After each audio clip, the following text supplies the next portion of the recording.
Just about everybody in the country's got a smartphone. Spending a day without going online is unfathomable to almost all of us. Tech rules our lives to an ever greater degree. But the so-called digital frontier is getting fenced in. It's not quite as broad as we were told it would be. A handful of companies now have almost total control over what we can say, do, or see on the internet. Control of almost all human information. Consider Facebook. About half the country uses it as a primary news source. Millions and millions of people understand the world through Facebook. But Facebook is not a neutral host. It has a political agenda. Earlier this year, Facebook altered its algorithms for what news stories its users see, and the results, conclusively, have been devastating for conservatives online. Breitbart, the news site, has basically lost about 30% of its traffic since that happened. PragerU down 32%. Daily Caller is down. Rare closed its doors. Some reports say IJR is on the brink of collapse because of it. Fox, by the way, is down too.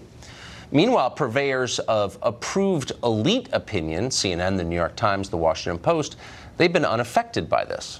What is this? Well, it's an act of ideological warfare, and it's far more worrying than anything that Cambridge Analytica has done or is accused of doing. Floyd Brown founded westernjournal.com as another site hit big by the changes at Facebook, and he joins us tonight. Floyd, this is not just a fever dream on the right that Facebook is somehow singling out, in effect, conservative sites. The numbers are really clear. How is this working? Well, it's very clear, and I would say that Facebook has broken its trust with the end user. You know, one of the things I always liked about Facebook and admired about Facebook was that it was optimized to the end user. You have about 1.5 million followers on Facebook, Tucker, and the truth is as one of those followers, I expect to get news and information that you find interesting and you decide to share. Right. That's a social network. It's no longer a social network when Mark Zuckerberg and the other elites in Silicon Valley decide what you should get, the information that you should consume, and really decide from on high what news you should have. How do we get to a place where one company, or along with Google, really two companies, control all online media, both political companies, and without any oversight at all by anybody, can just shut down sites they disagree with? How do we get to that place?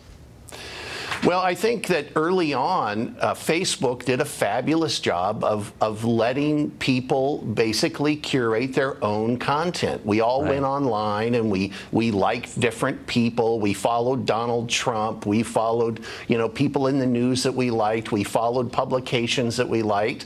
And so we were all of a sudden getting, great content that we all wanted to follow it and consume it. And so as a result of that, Facebook went through the roof. But now Facebook's having trouble with engagement because it's not optimized to the end user anymore. It's now optimized to the thought police. And that's a big change that's really, it's hurting Facebook, but it's also hurting discourse in America. And it also, Tucker, and this is, I think, what people need to understand on Capitol Hill, is it has big implications for upcoming elections and really the ability of America to make good decisions. Well, the hits keep coming for Facebook. First, the company was rocked by the revelation that Cambridge Analytica harvested the data of 50 million users without proper authorization. Now the company itself is accused of shady data collection. Shockingly, a company whose entire business model is built on spying may have been spying on people. Over the weekend, ARS Technica reported that Facebook collected contacts, text messages, other private data from Android phone users without their knowledge. Roger McNamee is co-founder of Elevation Partners. He was an early investor in Facebook and a mentor to Mark Zuckerberg. He's now a sometime critic of the company. He joins us tonight. Roger, thanks for coming on. Happy to be here, Tucker. So, my one-sentence take on this is it seems like the rest of the country is waking up to the basic nature of Facebook, which is it spies on you. No, I think that the issue is exactly as you framed it. The business model, which is based on advertising, requires them to know as much as they can about every single user. And what you don't know and what you can't tell as a user is that they're using every tool available. And Android phones, as Ars Technica pointed out, have a feature that allows a product like Facebook to download all of your contacts, all of your texts, and Facebook goes, well, someday we may be able to monetize that. We're just going to grab it while it's there. And a lot of people discovered to their chagrin that it's not just Cambridge Analytica. In fact, from 2010 to 2014, there were at least tens of thousands and maybe hundreds of thousands of applications that did the same thing. They harvested all of the user data that was out there without the permission of the users. So, I mean, that information, those data, give Facebook more power over you than, for example, any government's ever had over American citizens. Should we be worried about that power? Well, I believe that that's the kind of power that requires great judgment. And the thing that we've seen in recent months is that Facebook's judgment around its power has been really poor. And I personally, as somebody who mentored them, who was involved as an investor, who was at one time extraordinarily proud of it, my tenure there, which was from 2006 to 2009, was before the company had really developed a business model. And so I was withdrawn while this stuff was going on. And as I came to understand what was going on, I felt it was important to reach out to Mark Zuckerberg and Sheryl Sandberg and make them aware of it, which I did in 2016. And it's hard when you're in the position they're in to recognize that your baby has suddenly become a huge problem. But I'm afraid it has. And candidly, I'm glad these revelations are coming out because we need them to change their strategy. So Android users found out that they're being spied on by Facebook. Do you think we're going to learn that Apple users are being spied on as well? No, Apple has a different architecture, so I think that probably not. I think the sad thing is we're going to discover if you're an Android user, it's not just Facebook who's spying on you. Right. The difference is in Apple's model, because the people pay directly to Apple when they buy the phone, Apple treats those people as the customer. With Android, it's the phone company that's the customer. And so just as in Facebook, where the advertiser is the customer and the user is the product, the user of the phone to Android is also a product. And that's the problem with the model. It's that they aren't treating us like humans. They're treating us like the fuel to generate profits. And candidly, I think that has to stop. I think all of Silicon Valley needs to reassess why it's in business and recognize that they can be incredibly profitable. They can still be billionaires without stripping the privacy from everybody and selling it to the highest bidder. Facebook's business practices get more disturbing the more you learn about them, and we learn more every day. Now we have new evidence the company may be spying on users at work and in their homes in ways they never imagined. Brett Larson is a Fox News tech reporter and anchor for Fox News Headlines 24/7, and he joins us tonight. Hey, Brett. Hey, Tucker. Yeah, we are getting some very troubling information about just what Facebook is learning about their users. They're listening in on your conversations. How would they do that? Well, it's pretty simple. If you've got the Facebook app on your phone, there's a microphone right here. In fact, most of our smartphones have multiple microphones on them so that they can hear your voice clearly in a loud room. Now, Facebook denies that they are doing this, saying they have never listened in for the purpose of advertising.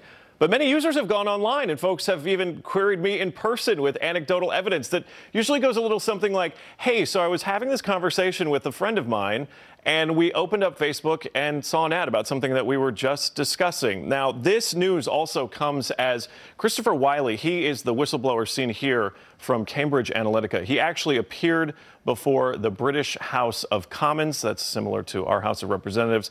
And he said Facebook has the ability to listen in so they know if you're walking around, if you're in a loud bar, or if you're at home watching TV. Now, we already know that Facebook tracks our every move online, every site you visit, things that you like, friends that you have, all so that they can build this increasingly accurate profile about you to sell you targeted advertising. Dylan Curran is a technical consultant and a web developer. He knows a lot about the subject. He just released a terrifying report demonstrating just how much information Google and Facebook collect about you and the rest of their users. Dylan Curran joins us tonight. Dylan, thanks a lot for coming on. Hi, Tucker. Thanks for having me on. You do this stuff for a living. You thought you knew a lot about the level of data collection by Facebook. You learned things you didn't know. Tell us what you learned. Yes, so I feel like a lot of people in the tech industry had a general idea of what was going on, but when I went in and actually looked at the information, I found a lot of things that were totally unexpected. So they were recording, as was said in the report, your actual phone records and your text records. So not your Facebook calls and messages, your actual physical phone records. And then apart from that, then I went into Google and they were storing a lot more information than I had previously expected. They were storing search history as far back as 2008. They had my location mapped back as far as 2014, showing pretty much every location I've been for the last 4 years, every day, and with a timestamp. They have also they showed all of the files and images I've ever downloaded, all the apps I've ever used or searched for. They also showed my Google Fit statistics, like how many steps I've walked, workouts, yogas, all the ads I've viewed and clicked on, all of my YouTube history. And the most disturbing thing was that they actually showed your Google Incognito history. So I tested this, I went in and browsed Google Incognito, and they actually kept the information. It was in the archive when I went to re-download it. So that means that when you think you're privately browsing, Google is still collecting that data. Well, so they included things that you thought you'd deleted? Yeah, so I had my Google Drive, which is just cloud storage, and I had a lot of files on there that I wanted to delete because they were personally liable. So that's right. Items such as, my CV, my monthly budget, a couple of websites and code, and an encryption key. And I had explicitly deleted those so that there would be no threat of those being stolen in the future. But then when I went into my archive, those files were there. So Google, we reached out to Google today and about this, and their response essentially was, well, everyone knows this. It's in the agate type in the terms of use. Do you think everyone does know this?